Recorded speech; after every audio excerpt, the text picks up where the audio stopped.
Well, for my booktube activity, I decided to do the task 2 that is related to characters. The task is describe 3 important characters in the story. What relationship do they have with one another? Who did you like the most, least, and why? Well, let's start. The first character that I chose is Jay Gatsby. He's the protagonist of the novel. He is a rich young man that lives in a mansion in West Egg. He is very famous for the parties that he throws on Saturday's night. He was born on a farm in North Dakota and worked for a millionaire who made him dedicate his life to achievement and wealth. He met Daisy while he was training to be an officer in Louisville and fell in love. Gatsby won all his money from criminal activity. He is a dishonest and vulgar man described by Nick. Then we have Daisy Buchanan. She's Nick's cousin, and the woman Gatsby is still in love with. Daisy was courted by a number of officers in Louisville before the war, including Gatsby.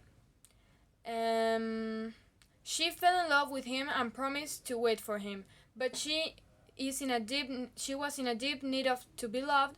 So when Tom Buchanan asked to marry her, she decided not to wait for Gatsby.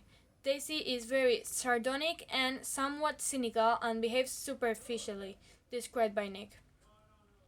Then we have Tom Buchanan. He's Daisy's husband. He's powerful and he's hailing from a socially solid old family.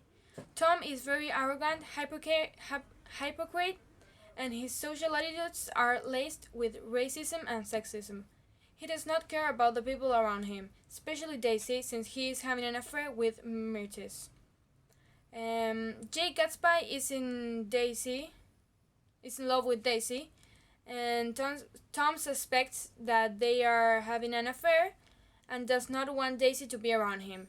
I most like Gatsby because he is a very sensitive man in the inside and has deep feelings for Daisy.